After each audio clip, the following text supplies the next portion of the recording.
You've got some nerve thinking you have the right to marry my son. I will never, ever allow a person such as yourself to get married to my Eugene. Do I make myself crystal clear? You are never welcome in this house again. A mere peasant such as yourself has no business setting foot in a home like ours. Wow, when I saw the notification that you had texted me, I was expecting to see an apology. You know, since you threw a cup of tea all over me and chased me out the door, this was quite the experience. I've never met someone so willing to out themselves as a sociopathic comic book villain before. And why would I apologize for doing any of that? It was all for your benefit. I had to make sure you were aware of your position in society. You should be thanking me, if anything. Excuse me? Just what do you mean by my position in society? I'm sorry. Is English not your strong suit? I thought it was perfectly clear what I meant. In this world, you're the kind of person that gets things thrown at them when they don't know their place. Does that make things clearer to you? Or will I have to dumb it down even more to make you understand? Honestly, you can't even comprehend basic English. How did you ever get the idea in your head that you were worthy of my son? The issue isn't my English. The issue is your nonsensical logic. First thing, my family isn't poor, so you're just plain wrong on that point. Second, even if I were poor, that wouldn't give you the right to physically assault me for coming into your home when invited. How adorable. A person who went to nothing but public schools all the way from elementary to high school thinks they aren't poor? Furthermore, not only was your father nothing but an ordinary salaried employee, but your mother worked. She had a job rather than being a housewife. If that isn't poor, then I have no idea what is. Yeah, we agree on that point. You have no idea what a poor family is. You think that makes a family poor? Are you serious? Oh, you silly, silly girl. Compared to our family, all of you commoners are poor. Men who make a respectable living don't need to ship their wives off to some factory to make ends meet. I quit my job the very day that I married my husband, and I haven't earned one single solitary cent ever since. My husband runs his own company. He's an elite executive. I can get anything I could possibly want in this world with just his income alone.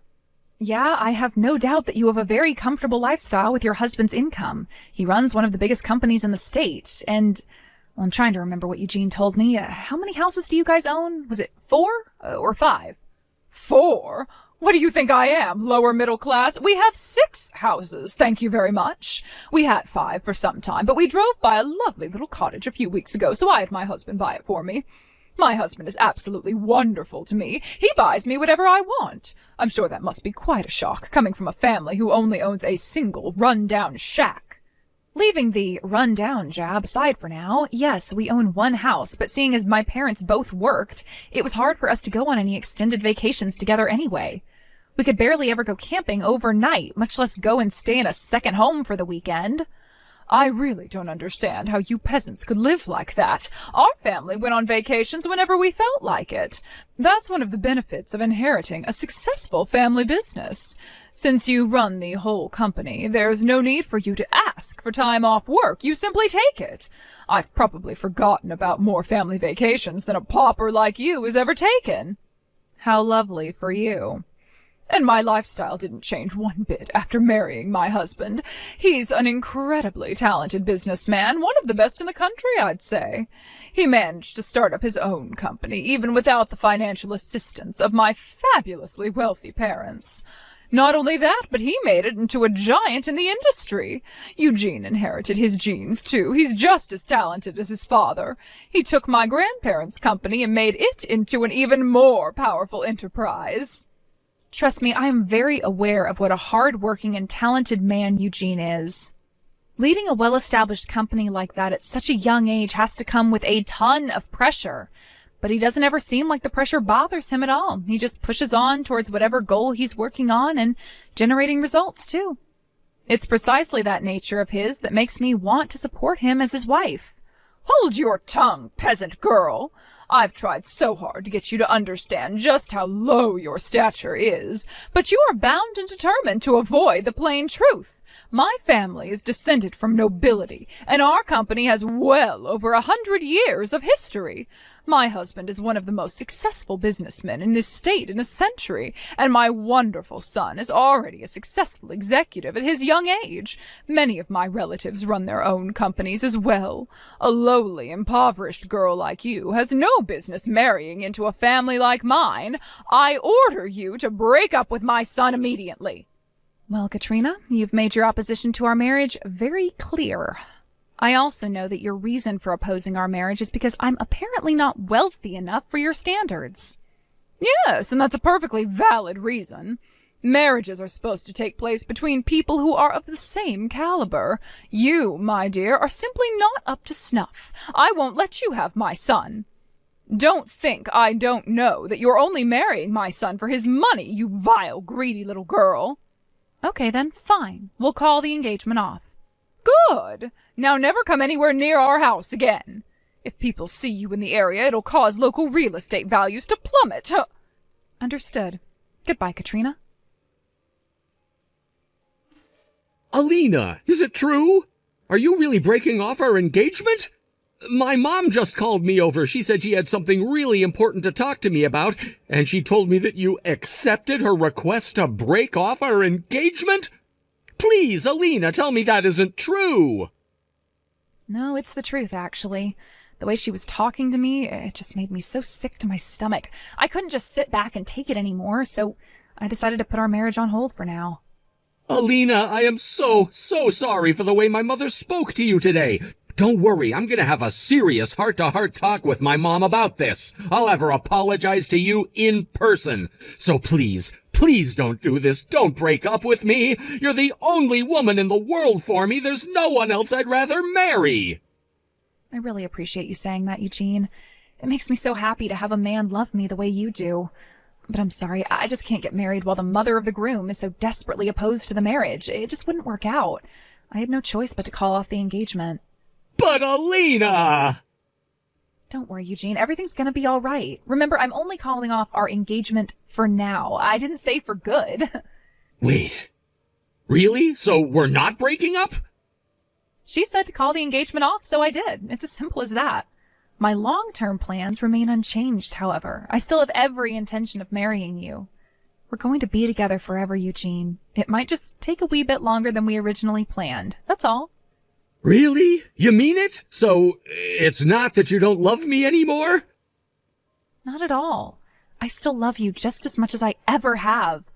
I just can't get over what a stupid reason your mother has for opposing our relationship. Seems like she needs a little bit of convincing. If I can convince her that I'm a fitting wife, all our troubles are solved. I'm going to make her an offer she can't refuse, so they say. When I'm through with her, she'll be begging me to marry you. Alina, why are you quoting a mafia movie? What are you planning to do to my mother? You're kind of scaring me here. To be honest, I haven't come up with a concrete plan yet, but I have a couple of ideas I'm working on. Well, okay, but just as long as that concrete doesn't end up on my mom's feet, got it? Seriously, though, I don't think you need to be so concerned about having my mom's consent or not. Why can't we just ignore her? She'll come to accept it sooner or later if we just push forward. Plus, my dad is super supportive of us. I'm sure if we told him we wanted to elope, he'd give us his blessing. Yeah, that is one option we have available to us, I guess. But my pride won't allow me to take the easy way out in this situation. I'm going to prove to your mom that I'm the only woman out there who's good enough for you. Wow. You know, you're typically kind of quiet and avoid confrontation, but man, when you get your mind set on something, there's nothing in the world that could stop you. All right then, Alina, if that's the way you feel, then you go ahead and do what you need to do. We can put our wedding on hold for now, like you want, but if it's all right, could we work together on convincing my mom to accept our relationship? I don't want you to have to do it alone. Thanks, Eugene. I appreciate you being so understanding. My goal is to have everything settled before the end of the year. Do you think you could handle waiting until then? Well, I've heard everything from Eugene, Alina. I see you've finally given up on your ridiculous attempt to marry my son. Oh, don't get me wrong. I haven't given up on Eugene by a long shot. We're only breaking off our engagement. Technically, you could say that we've broken up, but I still have every intention to marry Eugene. And here I was thinking you finally saw reason. What a silly little girl you are. You peasant types never know when to quit, do you? It's embarrassing to watch. Every single word you say makes me more and more confident I was right about you, Alina. You're not up to snuff to marry into this family. Speaking of which, I had something I wanted to ask you about.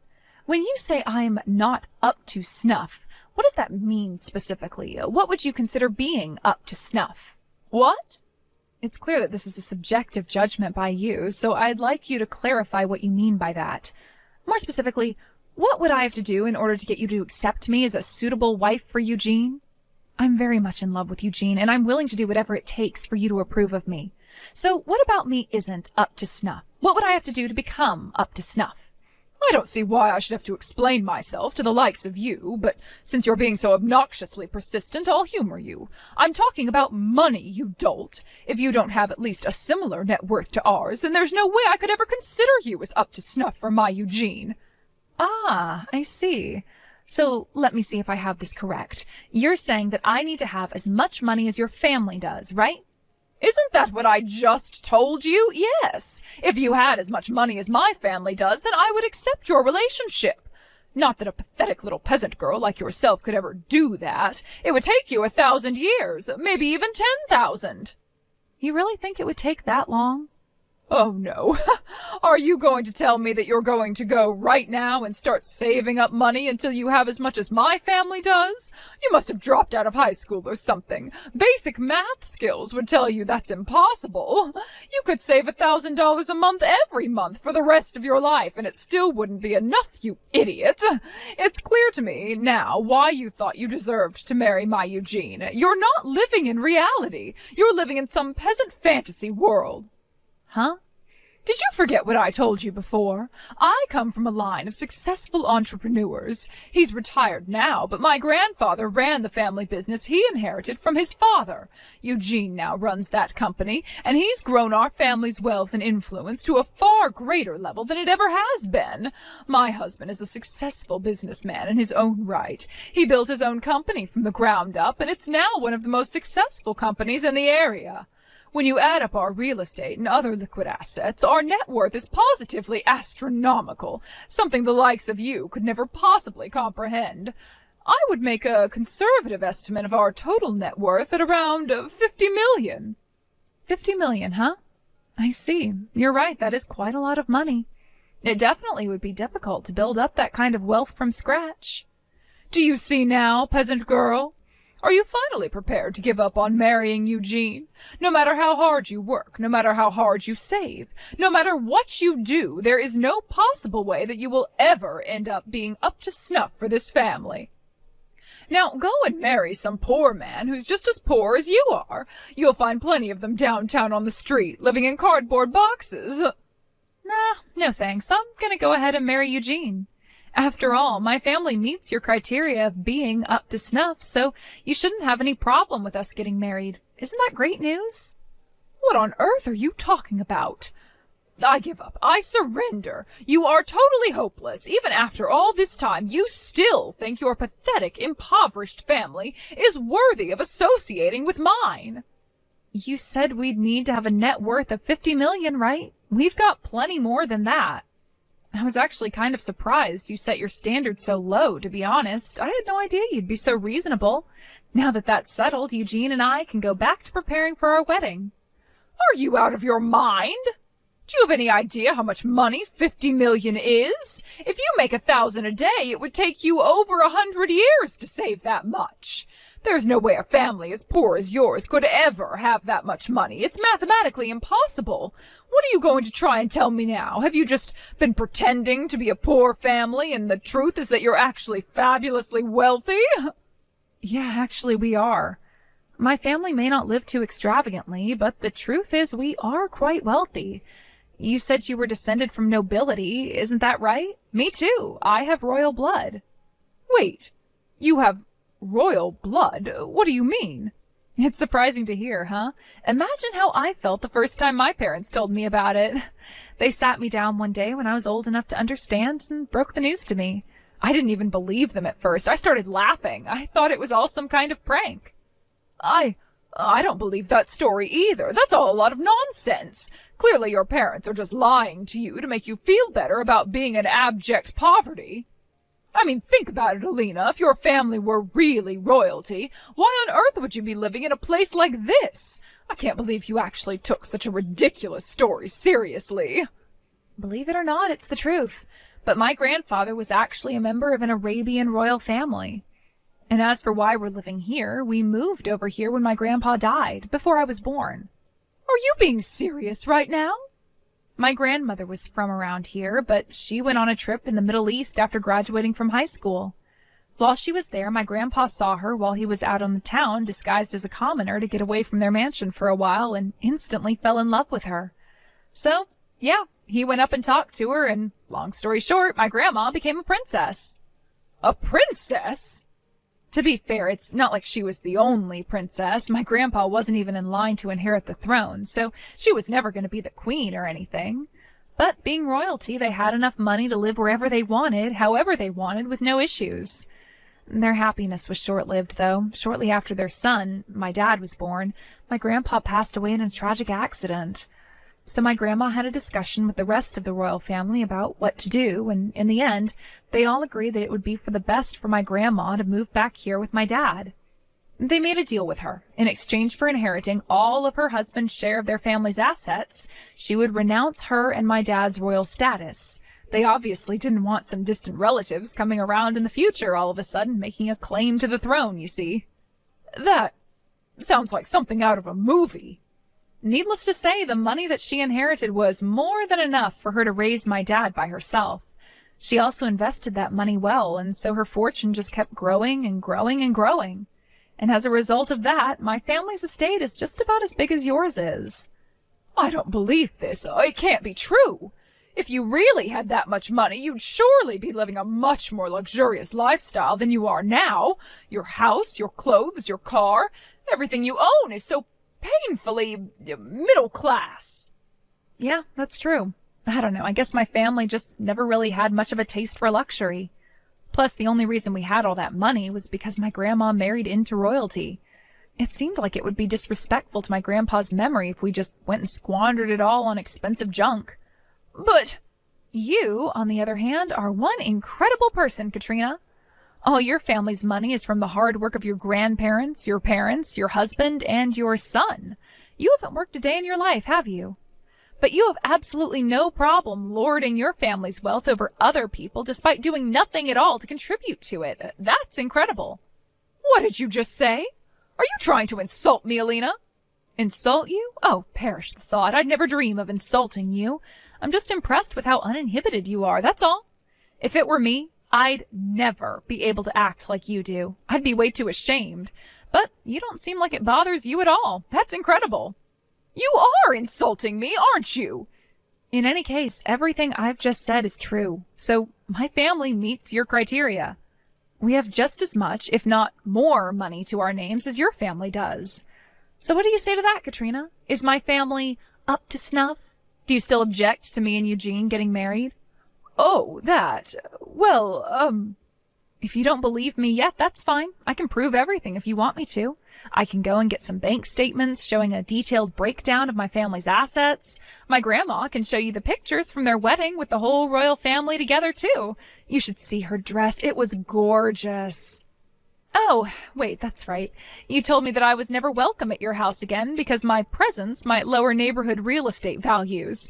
How about I give all the documents to Eugene and have him bring them to you? Would you prefer doing it that way? Anyway, I'm going to go and get everything ready. I'll let Eugene know when I'm done. I can't believe it. You were telling the truth. You really are descended from royalty. Oh, and your grandmother's dress really was gorgeous. I'd love to wear a dress like that. And all the bank documentation checked out, so you really are just as wealthy as we are. I admit that now. Well, thank you very much for believing me, Katrina. Can I take this to mean that you now no longer have any objections to Eugene and I getting married? Is that right? Of course, go right ahead, dear. Now that I know the truth, I don't have any more reason to oppose your relationship. Quite the contrary, I'd be thrilled for my son to marry a woman of such high stature as yourself. We would love to welcome you into our family as a daughter-in-law. Isn't that generous of you? Oh, do listen, though, dear. The truth is, on the inside, I've always been completely supportive of your relationship. Really, all I've ever wanted was for my darling son to marry the woman he loved, and for the two of you to live happily ever after. It's just that, well, you understand, don't you? I had to consider the social standing of my family. I had no choice but to object. It's not that I wanted to get in between you two. I wished that there was some way you could be together. I'm sorry for calling you things like poor, peasant, pauper, impoverished, middle class, idiot, dolt, and, well, all the other nasty things I said to you. I never meant a single word of it, Alina. You understand that, don't you? Wow, this is quite a change of heart for you. It's almost like I'm speaking to a completely different person. I can say the same about you. Now that I know the truth, I wouldn't want Eugene to marry any woman in the world except you. I'm so glad that you'll finally be able to get married. Ever since the day you walked into our house, I thought that the two of you were so perfect for each other. Well, thanks for that. Although it seems odd that you would throw a cup of tea all over the woman who you thought was perfect for your son. Oh, that silly old story. Oh, let's just forget that ugly incident ever happened. What's important is that now you and my son are getting married. So we need to get working on planning the wedding right away. I'd say this calls for a lavish celebration. We're going to have a wedding fit for a princess. Nah, that's all right. We're gonna have a small, simple wedding with just the immediate family members. Me and Eugene don't really care that much about fancy food, decorations, that sort of thing. Don't be ridiculous, I insist. We're going to have a wedding that puts your grandparents one to shame. After all, neither of our families are hurting for money. We should have the kind of party that people of our economic class have. Really, Katrina, it's fine. We don't need that. We don't want that either. I have a friend of a friend who knows the designer who designs dresses for a number of Hollywood actresses. We'll have them make your dress. And of course I'll want a dress too. What do you think, Alina? What kind of dress are you going to buy for me? Oh, do you think you could ask for one of your grandmother's in-laws to make me one? Hold on. You want me to buy a dress for you? Well, obviously, yes. After all, I did consent to you marrying my son, didn't I? You want to show your appreciation to me for that, don't you? With a fortune like yours, you can surely afford to splurge a little on such a special occasion. I'd say something in the neighborhood of 30,000 would suffice.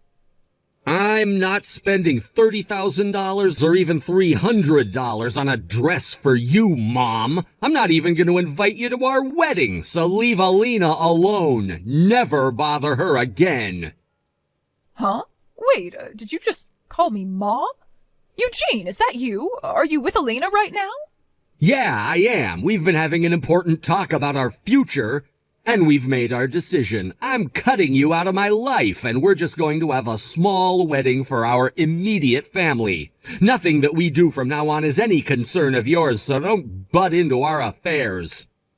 Eugene, what are you saying? You're cutting me out of your life. You can't do that to me. And how can you refuse to invite your own mother to your wedding? Why are you acting like this all of a sudden? You want to know why, Mom? Go ahead and think back on everything you've done to us so far. You've done nothing but insult, demean, and mock my fiancé, the woman who I chose to spend the rest of my life with. Not only that, you threw a cup of tea on her and threw her out of the house. Honestly, I don't know where you get off even thinking you have the right to talk to Alina at all after doing something like that. But I just told Alina that I didn't mean it. I never wanted to oppose your relationship. I just had to. Everything I did was to protect you, Eugene. Oh, shut up. I don't want to hear any more lame excuses out of you, Mom. It took way too long, but I'm grateful that you finally came to accept the fact that we're going to be together. That doesn't change anything, though. Once Alina and I are officially married, I'm never speaking to you again. Eugene, no. When we have kids, you're not ever going to meet them. You're going to grow old, sad, and alone because of what you've done. And the best part, you're not even going to have all the money you love so much to keep you company. How can you talk so cruelly to your own mother, Eugene? And besides, you're wrong. I won't die poor and alone. I still have your father with me, and as long as I have him, then I won't be in need of company or money. Why would you say such a ridiculous thing? I wouldn't be so sure of that if I were you, Mom. I doubt Dad is going to be as willing to support you as you think he is. What? What do you mean? I mean that I'm not the only one who's completely fed up with you over this. Dad, Grandpa, and even Grandma are all just as furious at you as I am. I had a talk with all of them before coming here to talk with Alina today. Dad's considering divorcing you, and Grandpa is saying that he's hurt that you would be treating the wealth he built as if it were your own. What? Hold on. Oh, this doesn't make any sense. Divorce? Divorce? Why would that old fool go and say something like that all of a sudden? This isn't sudden. He's been thinking about it for quite some time now. But that's... It's true that we're wealthier than most people. We're literally the 1%ers people get so mad at these days. But you've been looking down on and mistreating other people just because of our economic status. Every snide remark you've made about people with less money than us has pushed Dad one step closer to where he is now. You haven't noticed? You sleep in the same bed as him. I had no idea. But, wait, he always told me that I could buy whatever I wanted, go wherever I wanted, do whatever I wanted. He even bought that lovely cottage for me just a short while ago. That was just his way of not having to deal with you. He was just saying earlier that it gives him a headache just having to talk to you these days. He did? And think about it, Mom. Why do you think Grandpa gave the company to me? Don't you think it was odd that he would completely skip over you, his own daughter, and hand ownership and control of his company straight over to me? Well, that's because I've never been much for working. All I've ever been is a housewife. Yeah, that's all you've ever done, and you can't even do that well. You don't even do the housework. You hire a maid service to do all of that for you. You've never shown any desire, interest, or capability of running the company. A skilled businessman like Grandpa could easily see that you'd run the company straight into the ground. So tell me, Mom, exactly what is the point of keeping you around anyway? All you do all day, every day, is spend our money and insult other people. But you weren't satisfied with that. No, you also had to butt into your son's relationship and try to get his fiancé to break up with him. Conversely, can you think of a reason for Dad not to divorce you? Well... Why don't you take some time off from being an elitist jerk and think about just what sort of position you're in? All you are is someone lucky enough to be born into a wealthy family and marry a successful man. What would you do if you got kicked to the curb? You'd be living in a cardboard box by the day's end. No! Oh, this can't be happening. I can't get divorced at my age. I wouldn't be able to live the life of a commoner. It would kill me. Then I guess you had better do whatever you need to do to keep Dad from divorcing you. If, that is, there's anything that you can do about it at this point. Oh no. Oh, this is terrible. What am I going to do? You should have thought about that before you went and tried to make my fiancé break up with me. And just to make myself crystal clear, I don't ever want you talking to Alina ever again. Do you understand that? We're not inviting you to the wedding, and you're not allowed to come to our new house once it's built. If you ever try to come and talk to us, I'll throw a cup of tea at you and throw you out the door, just like you did to Alina. Eugene and I finally got married and had the small family-only service that we wanted. Just like we told her, we didn't invite her to the wedding. Instead, she stayed at home doing housework all day by herself. I wonder how long it's been since she's actually done any housework by herself. She's used to having the maid service do everything for her. Seems that it was a massive shock to her system when Eugene told her he was cutting her out of his life. After that, she went to her husband and her parents and arranged a time for them to talk things out. First, Eugene demanded that she send me a letter of apology immediately. Second, her husband told her that she's on final notice. He wouldn't divorce her right away, but if she didn't change her ways, then he would divorce her in a heartbeat. Third, her parents said that she wouldn't receive a single penny of inheritance from them unless she got a job for herself. Like Eugene said to her in that last text exchange, her husband and parents were fed up with her too, and they weren't going to take it anymore. She's currently working on the cleaning staff at her husband's company. Apparently he didn't just give her the job. She had to go through the interview process like everyone else. I hope this teaches her a lesson about the value of money and hard work.